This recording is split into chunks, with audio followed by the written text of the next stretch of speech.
It was supposed to be the start of a new chapter. I had signed the lease, packed my boxes, and told myself this would be the fresh start I needed. New apartment, new city, new everything.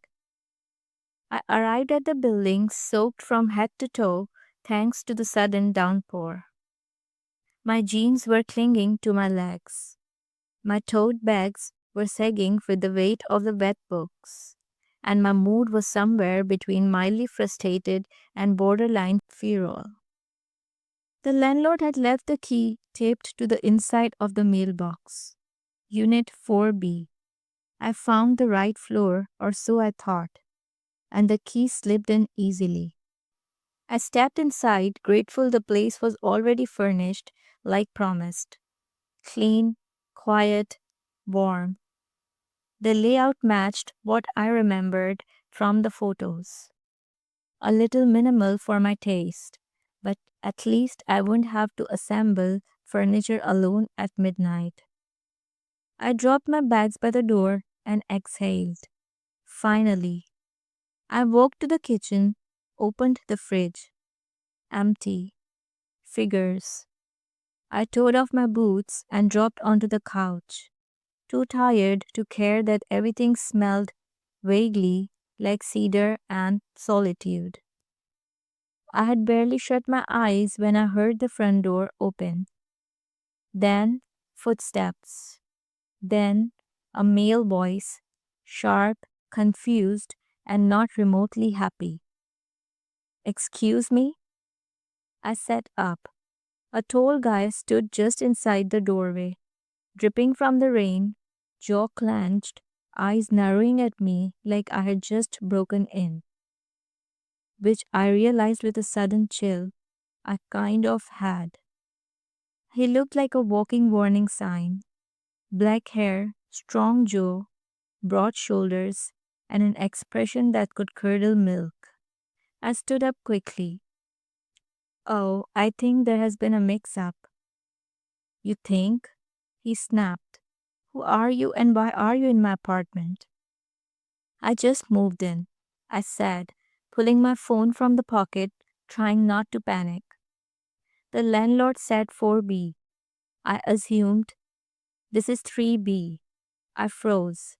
"Wait, seriously?" "Yes, seriously." For a moment, we just stared at each other. The only sound was the rain hammering the windows behind him. "I am really sorry," I said, already reaching for my bag. "It's my first day here, new tenant. I must have gone one floor too low." He let out a bitter laugh. "Perfect, first day and you have already broken in." "I didn't break in," I muttered. "The key worked." Clearly, my trust in this building's security just dropped to zero. "I'll leave."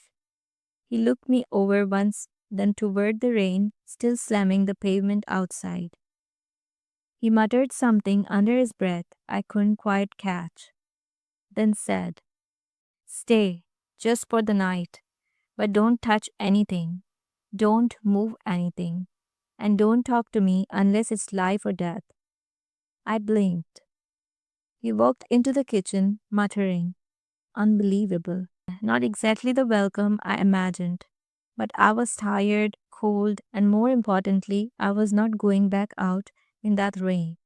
So I stayed, with a stranger in the wrong apartment, trying not to get thrown out or fall asleep under the wrong blanket. Chapter 2. House Rules. The silence in his apartment was so thick you could chew it. The only sound was the dull clink of a spoon as he stirred something in a mug. I sat stiffly on the very edge of the couch, clutching my tote bag like it might explode at any moment. "Beans?" His cat, according to the water bowl on the floor, watched me suspiciously from behind the armchair. He finally turned around, coffee in hand, expression unreadable. "You want something to drink?" I blinked. Was he being semi-human? Water is fine." He poured it wordlessly and handed it over like I might snatch it from him and bolt. Thanks, I said, then added awkwardly, I am Legsy, new tenant upstairs. Alec, he muttered like it pained him to give his name. Well, thanks for not calling the cops, I guess. He gave a short snort. Only because I don't feel like mopping rainwater off my floor tonight. Charming. I took a sip of water and glanced at the small bookshelf to my left. Everything was color coded, lined up like tiny soldiers. I had an overwhelming urge to turn one upside down just to see what he would do. Instead, I asked, so you always let strange women crash on your couch? Or am I special? He didn't look up. You're not special, just temporary. Chapter 3 Sleeping with the Enemy. I curled up on the far end of the couch, wrapped in a blanket that smelled like cedar and overpriced detergent. Alec had disappeared into his room without another word. I stared at the ceiling. The room was clean, too clean, like he wiped the remote with sanitizer every night and never left dishes in the sink. A shadow darted across the floor.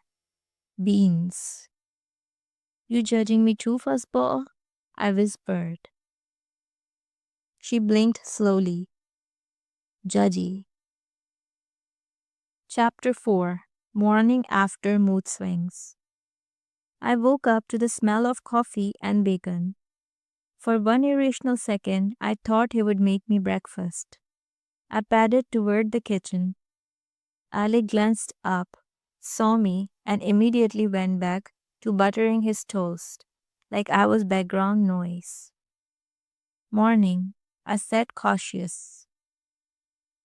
He grunted. Wow, full sentences before 9 a.m.? You're spoiling me. You leaving now? I blinked. Rain hasn't stopped, and my apartment's still locked. Landlord is not answering. He sipped his coffee. Figures. Beans rubbed against his leg. He bent down to scratch her head with an almost fond expression. So he did have a heart. You can stay another night, he said flatly. Couch only. I saluted. Yes, Captain. He frowned. I smiled. Chapter 5 Accidental Conversations. That evening, I was scrolling through job boards on my laptop when Alec walked in, dropped his keys a little too loudly, and kicked off his boots. I looked up. Rough day? He hesitated. Co-worker used my mug. I blinked. That's it? He didn't wash it first. Oh my God. You're absolutely thrilling, I muttered. He shot me a dry look. Better than being a walking tornado. I smiled at that. A real one. True, but at least I'm not boring. Chapter 6 The Couch and the Cat. By night 3, I was starting to feel the weirdest feeling. Comfortable. Alec had not smiled once, but he had not kicked me out either. Progress? Beans now sat beside me instead of glaring from a distance. I told her we were trauma bonded now. Alec caught me talking to the cat. You know she doesn't speak English, right? She understands emotional damage. He snorted, almost a laugh. Chapter 7 A Soft Shift. On night 5, we ended up watching the same movie from the opposite sides of the couch. Something old with terrible CGI. Halfway through, I laughed at a dumb joke. Alec didn't. You really don't laugh much, hmm? He shrugged. Don't see the point. Maybe that's why your fridge only has mustard and sadness in it. He glanced at me, eyes narrowing. Then he spoke so low I almost missed it. You're not what I expected. I looked over. What did you expect? Louder, dumber, more dramatic. I tilted my head. And what am I? He didn't answer, but his eyes stayed on me longer than they should have. Chapter 8 Unplanned Attachments. A week later, the landlord finally called, told me 4B was ready, key issue fixed. I could move in that day. I stared at the text longer than I needed to. I told Alec that night while he was doing the dishes. Guess I'm finally out of your hair. He paused.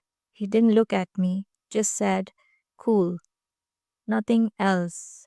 No sarcasm, no eye roll. Just silence. For the first time since I got there, I wished he would say something annoying. Chapter 9 Leaving Quietly.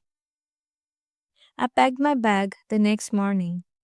Beans mewed once and then rubbed her head against my leg.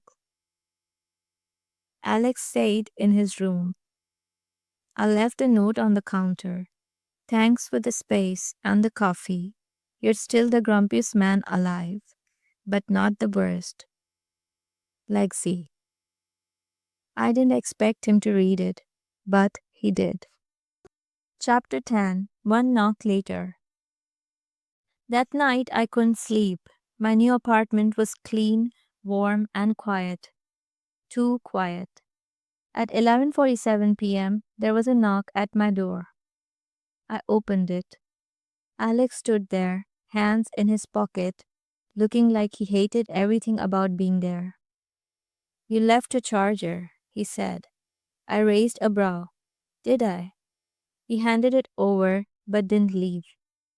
Also, he said slowly, voice low, Beans won't sit on the couch anymore.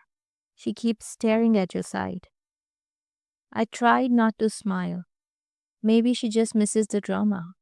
He looked up, finally meeting my eyes. Something soft, unsure, flickered there. I might too. I exhaled. What are you saying, Alec? He rubbed his jaw. That you walked into the wrong apartment and ruined my routine. And I haven't stopped thinking about it since. There was a pause, a long, humming silence. Then I stepped aside. He didn't need another invitation. Alec walked in, slowly, like maybe this was still a mistake. But he kept going until he was standing in the middle of my living room, eyes locked on mine. Want some tea? I asked. Only if you don't spill it. I smiled. No promises. And just like that, I realized the wrong apartment had brought me exactly where I was supposed to be. What does the idiom bite your tongue mean? Lexi often had to bite her tongue instead of making sarcastic comments. A. Say something loudly. B. Stop yourself from saying something. Correct answer. Stop yourself from saying something. What does break the ice mean? Lexi tried to break the ice with Alec using small talk and jokes. A. Cool down a situation. B. Start a conversation in an awkward or tense situation. Correct answer. Start a conversation in an awkward or tense situation.